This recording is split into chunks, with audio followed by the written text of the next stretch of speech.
ஏற்கனவே ஆக்சிடென்ட் ஆனதுனால நடந்த விஷயத்தையே இப்ப நடந்ததா சொல்லிடுவோம். ஆனா நடந்த சூழ்நிலைகள் தான் வேற. இந்த விஷயத்த அம்மாவால ஏத்துக்க முடியாதுதான்.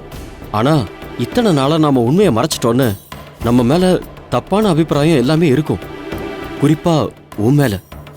ஆனா இதுவும் அவங்கள ஏமாத்துற மாதிரி தானே. ஒரு பொய்ய மறைக்க பல பொய்கள் வேண்டாம் அர்ஜுன். ஐயோ, அப்படி யோசிக்காத மலர்.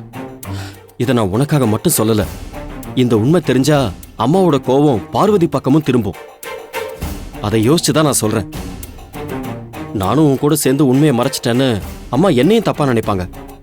என் மேல அவங்களுக்கு இருக்கிற நம்பிக்கையே போயிடும். என்கிட்ட பேசுறதையே கூட நிப்பாட்டிடுவாங்க. ஒரு உண்மையை சொல்றதுனால நிறைய பிரச்சனைகளை நம்ம சந்திக்க வேண்டியதாயிடும்.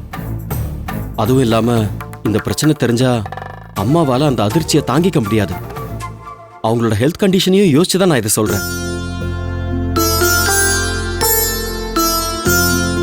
நாம இப்ப ஏமாத்துறோம்னு ஃபீல் பண்ணாத மலர். கூடிய சீக்கிரம் அம்மா ஆசைப்பட்ட மாதிரி நமக்கு ஒரு குழந்தை பிறக்கும். அது மூலமா அம்மாவோட நம்பிக்கையையும் நாம உண்மையாக்க தான் போறோம். எனக்கு என்ன சொல்றதுன்னே தெரியல அர்ஜுன். எனக்கு இப்பவும் இதுல உடன்பாடு இல்ல. ஆனா நீ சொல்றதுனால நான் இதுக்கு சம்மதிக்கிறேன்.